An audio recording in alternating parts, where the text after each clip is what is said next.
50 police calls later, what everyone missed about these two dysregulated kids. So, two boys, ages 7 to 9, were walking down the street with a loaded gun. What's even more disturbing and alarming is the police had been called to this home over 50 times before this happened. This just isn't a family in crisis.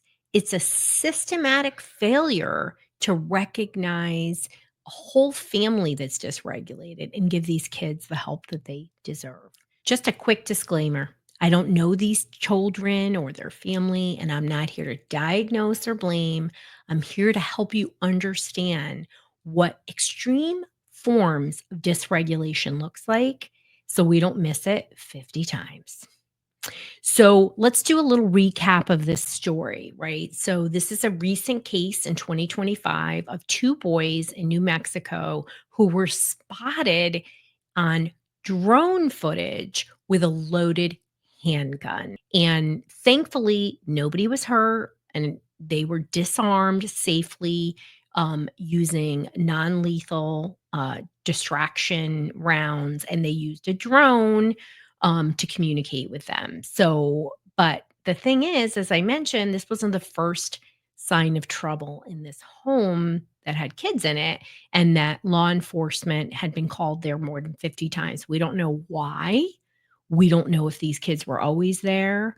And the good news is that the kids weren't charged, and instead, the family was given behavioral support and many other things. So they are giving support to this family and not trying to, put these kids in a juvenile detention center because clearly something is amiss here. So behavior this extreme never comes out of nowhere, and the red flags were missed.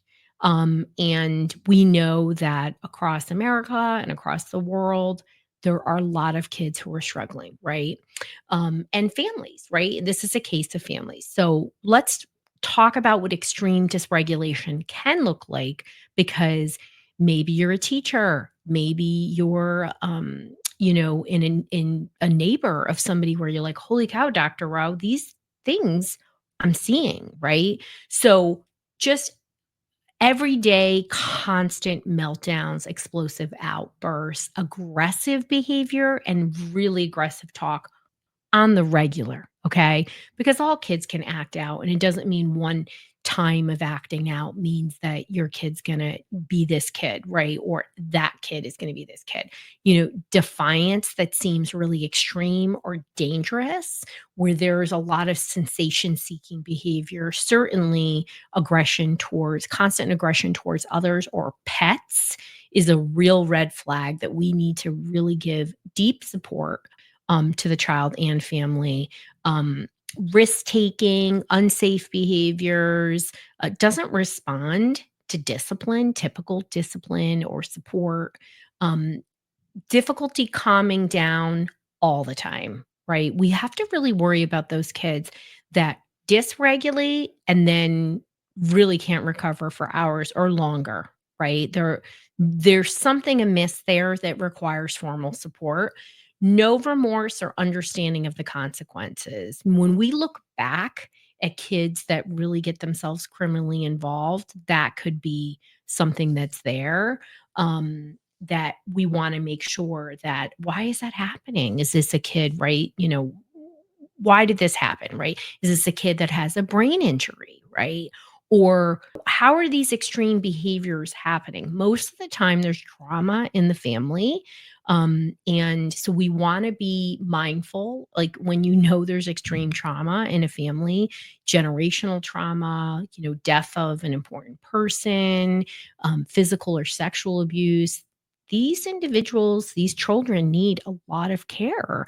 And you can do well as somebody who worked with both 9/11 survivors and Sandy Hook survivors and the whole community.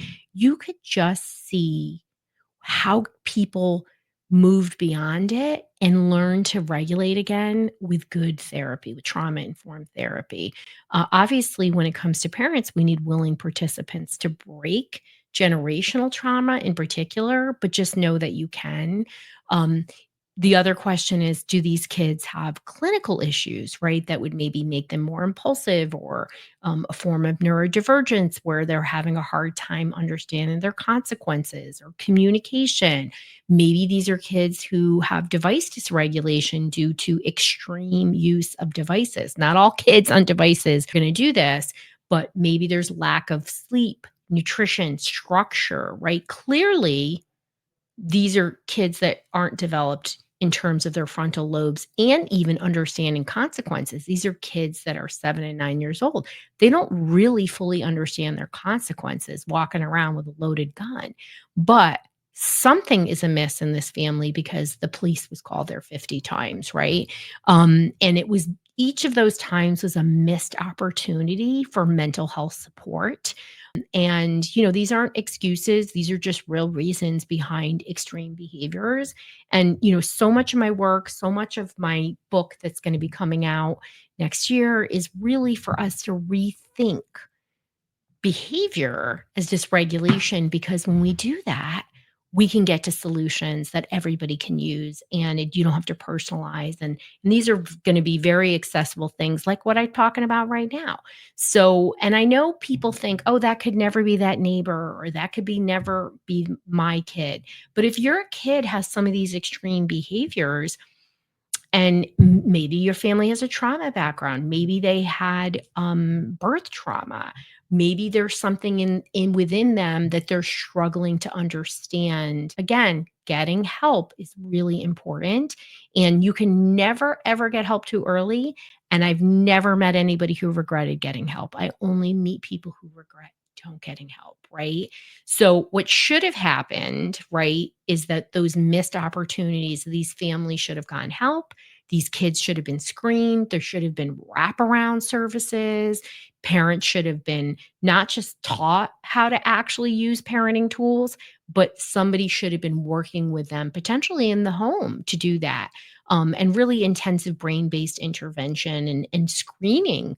We don't know. Again, I don't know this family. We don't know. But what this case teaches us, right, for providers and systems, is that it's a red flag when you have repeated calls to a home where there's children.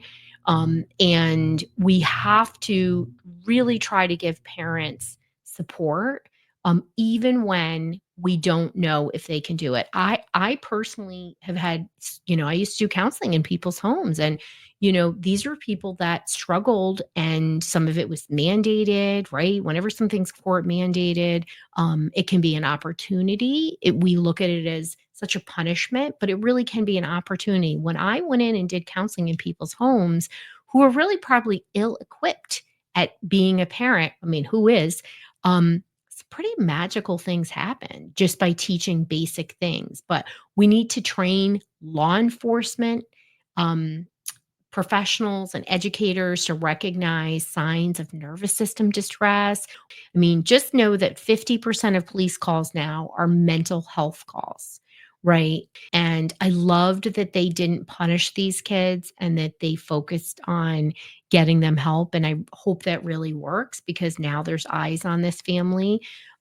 But this case teaches us that dysregulation as a standard within a family. I mean, if police are being called to a home 50 times, there must be extremes going on there, right? We don't know what happened, but it teaches us that each time they came was a missed opportunity, and that this could have been preventable, right?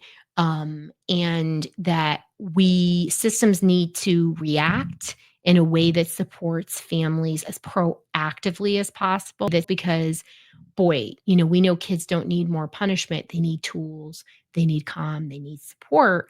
And this family, I'm hoping this is that opportunity, right? So sometimes, I always say lotuses grow in mud, right? So sometimes things get really awful before they can get better. And again, nobody got hurt.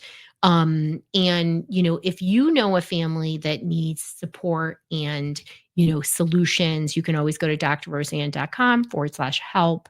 and they'll take the solution matcher to get the help that they need. It's quick, it's easy, and more importantly, they're going to get regular information. So share that with, if you're a teacher, if you're somebody who's working with families, you're just going to get information that will can really help you. But this could have ended in a tragedy, but it didn't.